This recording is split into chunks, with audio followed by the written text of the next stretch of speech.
Hello सबैलाई नमस्कार। आज म अटोक्याडको केही टिप्स एन्ड ट्रिक्स लिएर आएको छु। सर्वप्रथम त म आज आज बेसिकदेखि सिकाउन जाँदैछु। सुरुमा चाहिँ म युनिट सेटअप गर्न सिकाउँछु हजुरहरूलाई। त्यसको लागि युएनआई टी भनेर दिनुहोस्, यहाँ आफै दिइहाल्छ। युनिट्समा जानुहोस्। त्यसपछि अब यहाँनिर आर्किटेक्चर मैले पहिल्यै सिलेक्ट गरेको छु, त्यो पनि म अहिले तपाईँलाई फेरि भन्छु। आर्किटेक्चर सिलेक्ट गरेँ, त्यसपछि प्रिसिजन 0 फिट 0 इन्च भइहाल्यो। 0 फिट 0 इन्च भयो। त्यसपछि मैले यहाँ ओके थिच्थेँ। त्यो भइसकेपछि म डाइमेन्सन सेटअप गर्न जाँदैछु, जसको लागि चाहिँ तपाईँहरूले डी भन्ने कमान्ड थिच्नुहोस्। डी मात्र हाने पुग्छ। त्यसपछि डी भनेर गएपछि यहाँनिर मोडिफाई भन्ने अप्सन हुन्छ, त्यहाँ जानुहोस्। त्यसपछि गएर म यहाँ टेक्स्ट भन्दा पनि मैले प्राइमेरी युनिट तपाईँलाई सेट गर्न जाँदैछु।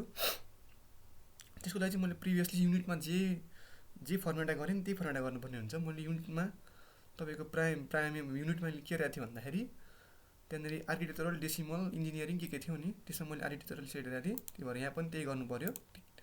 अनि प्रिसिजनमा पनि म त्यहाँ जति प्रिसिजन दिएको थिएँ यहाँ नि त्यही दिनु पऱ्यो। त्यसपछि मैले यहाँ टेक्स्ट भन्ने अप्सन हुन्छ, त्यहाँनिर 8 इन्च छ, मैले 8 इन्चै दिएँ। त्यसपछि गएर यहाँ अलाइन डाइमेन्सन लाइन गर्नुहोस्, त्यहाँबाट ओके थिच्नुहोस् है त। त्यसपछि मैले यहाँ क्लोज गरिदिएँ। त्यसपछि म यहाँ सुरुमा के कमान्ड सिकाउन जाँदैछु भन्दाखेरि तपाईँहरूलाई एकदम म्याक्सिमम युज हुने भनेको अफसेट भन्ने कमान्ड छ।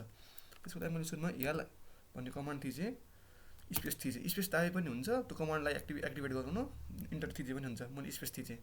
मैले त्यहाँ ट्याक्क एउटा लाइन बनाएँ।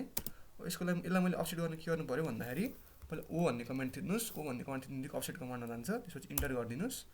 मैले डिस्टेन्स दिनु पऱ्यो, कति डिस्टेन्स अफसेट गर्ने भनेर। मैले यहाँनिर 1 फिट भनेर दिएँ डिस्टेन्स 1 एपोस्ट्रोफी है। त्यसपछि टक्क यहाँ ल्याएँ, ल 1 फिट अफसेट भयो। यो चाहिँ एकदम म्याक्सिमम युज हुने कमान्ड। अब तपाईँले अफसेट चाहिँ म्याक्सिमम के अरे मल्टिपल टाइम पनि गर्नुहुन्छ, जस्तै स्टेयर केसहरूमा मल्टिपल टाइम अफसेट गर्नुपर्ने हुनसक्छ। त्यसको लागि अब मैले सुरुमा त्यो पनि गरेर देखाउँछु। फेरि यहाँ लाने कमान्ड, कुनै पनि कमान्ड दोहोऱ्याउन तपाईँले स्पेस भन्ने कमान्ड दिए पनि हुन्छ। त्यसको लागि फेरि मैले यसलाई अफसेट गर्न चाहन्छु। टक्क यहाँ ल्याएँ, ओ भन्ने कमान्ड थिचेँ, इन्टर गरेँ। डिस्टेन्स मैले कति 10 इन्च दिएँ। तपाईँको यहाँनिर तलपट्टि हेर्नुहोस् त, यहाँ मल्टिपल भन्ने हुन्छ। मल्टिपलमा गएपछि कमान्ड मल्टिपल टाइम अफसेट हुन्छ भनेपछि मैले मल्टिपल थिच्नको लागि यहाँनिर तपाईँको ब्लूमा देखाइरह नि याम भन्ने कमान्ड थिचे नि हुन्छ। सर्टकटमा याम भन्ने थिचेँ, इन्टर गरिदिएँ है त।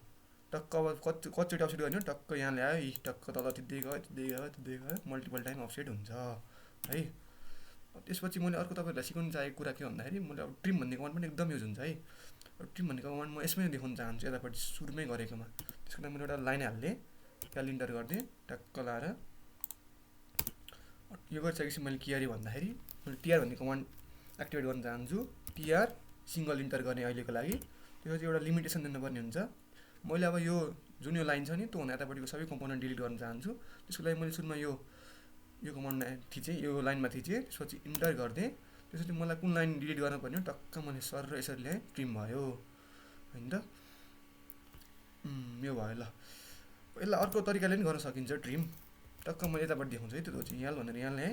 ट्रिम कसरी पनि गर्न सकिन्छ भने टिआर डबल इन्टर थिच्यो भने थिचिसकेपछि टक्क यताबाट ल्याए पनि ट्रिम हुन्छ है। त्यसपछि गएर मैले अर्को तपाईँहरूलाई सिकाउन खोजेको कुरा के भन्दाखेरि जस्तै दुईवटा लाइन यस्तो भयो नि, एउटा लाइन टक्क यहाँबाट आयो, त्यसपछि अर्को लाइन टक्क यहाँबाट आयो होइन। मैले यो लाइन दुईवटा लाइन जोड्न त मैले धेरै मेथड गर्न सक्छु नि। एउटा कस्तो भन्दाखेरि टक्क यस्तो गर्न सक्छु है। यो अलिकति टाइम कन्ज्युमिङ हुन्छ। मैले यसलाई अन्डु गरेँ है अहिलेको लागि। यसलाई मैले अन्डु गरेँ अहिलेको लागि। मैले यसलाई कसरी गर्छु भन्दाखेरि फिलेट भन्ने कमान्ड दिन्छु, FILL यहाँ आइसक्यो हेर्नु है। फिलेट भन्ने कमान्ड FI हान्ने बित्तिकै आइसक्यो। सुरुमा मैले यसलाई फर्स्ट अब्जेक्ट दिन्छु, सिलेक्ट गरेँ, इन्टर गरेँ। त्यसपछि यहाँ पनि थिचेँ, बित्तिकै आयो हेर्नुहोस्, जोडियो कति सहिलेसँग जोडिन्छ है, हेर्नुहोस्। अब तपाईँको मैले अर्को एउटा सिकाउन चाहेको कम्पोनेन्ट के भन्दाखेरि म एउटा ब्लक भन्ने कम्पोनेन्ट सिकाउन जाँदैछु है। त्यसको लागि मैले एउटा रेक्ट्याङ्गल इन्टर गरेँ, रेक्ट्याङ्गल बनाउन चाहन्छु। रेक्ट्याङ्गलको लागि RECT भन्ने कमान्ड हान्नुहोस्, इन्टर गरिदिनुहोस्। टक्क ल मैले यहाँ एउटा फर्स्ट कर्नर पोइन्ट दिएँ, ल टक्क थिचेँ है। त्यसपछि गएर मैले कति बाई कतिको बनाउन चाहन्छु भन्दाखेरि 1 फिट। सुरुमा 1 फिट गरेँ। अब अर्को डाइमेन्सन दिनको लागि तपाईँले ट्याबमा जानुपर्छ है त। ट्याबमा थिच्दिएँ, फेरि मैले 1 फिटै गरेँ है, इन्टर गरिदिएँ। अब जुम गर्न चाहन्छु। अब मैले के गर्न लाएँ भन्दाखेरि यसलाई टक्क लाएर मैले यसलाई टक्क यहाँ थिचेँ। मैले यसलाई ब्लक बनाउन चाहन्छु, BLOCK ब्लक है। बीमा त थिचे पनि हुन्छ। मैले एउटा नाम दिएँ है त, कोलुम भनेर नाम दिएँ यहाँनिर, कोलुम भनेर नाम दिएँ। हेर्न सक्नुहुन्छ हजुरले, नेममा छ। त्यो चाहिँ मैले पिक पोइन्ट गरेँ। पिक पोइन्टमा अब जुन पोइन्ट दिने, मैले यो पोइन्ट दिन चाहन्छु, हजुरहरूले जुन पोइन्ट दिनुभए पनि हुन्छ। टक्क यहाँ थिचेँ। त्यसपछि गएर यहाँनिर कन्भर्ट टु ब्लक भनेर छ, यो अप्सन सेलेक्ट भएको छैन भने यसमा जानुहोस्। टक्क यहाँनिर गएर ओके गरिदिएँ है। यो आछ। मैले यहाँनिर क्लोज ब्लक एडिटर भनेर गरिदिएँ अहिलेको लागि। मैले के गर्न चाहन्छु, यसलाई कपी गर्न चाहन्छु है त, कपी गर्न चाहन्छु अहिलेको लागि, मल्टिपल टाइम्स कपी गर्न चाहन्छु। स्केप गरेँ। टक्क अब मैले के गर्नु, ब्लकमा डबल क्लिक गरेँ अनि त्यसपछि ओकेमा गएँ। अब म यसलाई ह्याच गर्न चाहन्छु, हेर्नुहोस् है त। टक्क यहाँ मैले ह्याच गर्न चाहन्छु। ह्याचको लागि ह्याच भन्ने कमान्ड थिच्यो, इन्टर गऱ्यो। टक्क यहाँनिर मैले अब प्याटर्नमा छ, सोलिड ह्याच गर्न चाहन्छु।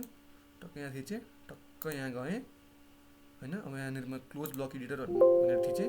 तपाईँले यहाँ save the changes to column भनेर गर्नु नबिर्सिनुहोस्। टक्क यहाँ थिचेँ।